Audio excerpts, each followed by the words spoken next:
Kisah Rasulullah, bagian 14 sedih bertemu kakek dan ibunda. Tidak lama kemudian, datanglah seseorang bernama Warakah bin Naufal dan seorang temannya dari Quraisy.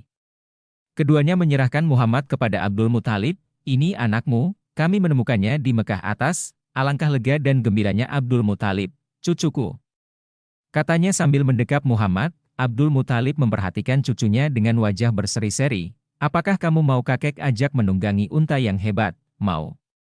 "Tetapi, mana untanya kek?" Sambil tertawa, orang tua itu mengangkat Muhammad dan mendudukannya di atas bahu. "Kau kini telah menduduki untanya, nak."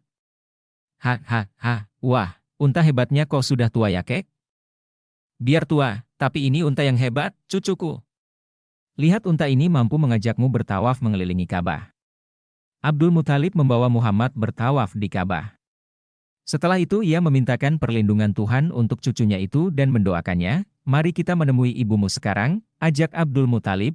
Alangkah senangnya anak dan ibu itu ketika mereka saling bertemu. Walaupun demikian, tersisip kesedihan di hati Muhammad ketika ia melepas Halimah As-Sa'diyah, ibu susu yang selama ini telah merawatnya dengan limpahan kasih yang demikian besar. "Selamat tinggal Muhammad. Jadilah orang besar seperti yang pernah dikatakan ibumu," kata Halimah sambil beranjak pergi. Sampai dewasa, Muhammad tidak pernah memutuskan tali silaturahim dengan ibu susunya itu. Gembala kambing, mulai dari hidupnya di Bani Sa'ed sampai masa kecilnya di Mekah, hidup Nabi Muhammad dilalui sebagai seorang gembala. Warakah bin Naufal. Warakah bin Naufal adalah paman Khadijah, kelak menjadi istri Muhammad. Warakah bin Naufal tidak menyukai berhala. Ia tetap mengikuti ajaran Nabi Ibrahim dan Nabi Ismail, menjadi hamba Allah yang setia. Ia tidak meminum minuman keras dan tidak berjudi. Ia bermurah hati terhadap orang-orang miskin yang membutuhkan pertolongannya.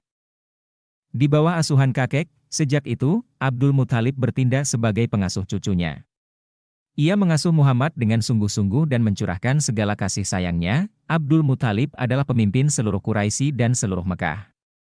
Untuk dia, diletakkan hamparan khusus tempatnya duduk di bawah naungan Ka'bah. Anak-anak beliau, paman-paman Muhammad, tidak ada yang berani duduk di tempat itu. Mereka duduk di sekeliling hamparan itu sebagai penghormatan kepada ayah mereka. Suatu saat, Muhammad kecil yang montok itu duduk di atas hamparan tersebut. Serentak paman-paman beliau langsung memegang dan menahan Muhammad agar tidak duduk di atas hamparan. Namun, ketika Abdul Muthalib datang dan melihat kejadian tersebut, berkata, "Biarkan anakku itu," katanya, "demi Allah, sesungguhnya dia akan memiliki kedudukan yang agung." Kemudian, Abdul Muthalib duduk di atas hamparan tersebut sambil memangku Muhammad. Dielus-elusnya punggung Muhammad penuh sayang. Abdul Muthalib bergembira dengan apa yang dilakukan cucunya itu. Lebih-lebih lagi, kecintaan kakek kepada cucunya itu timbul ketika Aminah kemudian berniat membawa Muhammad ke Yatsrib untuk diperkenalkan kepada saudara-saudara ibunya dari keluarga Najjar. Perjalanan ini juga bertujuan menengok makam Abdullah, ayah Muhammad. Sudah lama Aminah memendam keinginan untuk menengok makam suami tercintanya itu. Kini, ia akan berangkat dengan ditemani putranya seorang. Aminah wafat. Dalam perjalanan itu, Aminah membawa Ummu Aiman, budak perempuan peninggalan Abdullah. Sesampainya di Yatsrib, mereka disambut oleh saudara-saudara Aminah. Kepada Muhammad diperlihatkan rumah tempat ayahnya meninggal dulu serta tempat ia dikuburkan. Itu adalah saat pertama Muhammad benar-benar merasa dirinya sebagai anak yatim. Apalagi ia mendengar ibunya bercerita panjang lebar tentang sang ayah tercinta yang setelah beberapa waktu tinggal bersama-sama, kemudian meninggal dunia. Di kemudian hari, setelah hijrah, pernah juga Rasulullah Shallallahu Alaihi Wasallam menceritakan kepada sahabat-sahabatnya tentang kisah perjalanan masa kecil beliau ke Yatsrib yang saat itu telah berubah nama menjadi Madinah. Beliau amat terkenang dengan perjalanan bersama ibunya itu, kisah perjalanan penuh cinta pada Madinah, kisah penuh duka pada orang yang ditinggalkan keluarganya. Sesudah cukup sebulan tinggal di Madinah, mereka pun bersiap pulang. Mereka berjalan dengan menggunakan 2 ekor unta yang mereka bawa dari Mekah. Akan tetapi, di tengah perjalanan, di sebuah tempat bernama Abwa, Aminah menderita sakit hingga kemudian meninggal di tempat itu. "Ibu! Ibu!"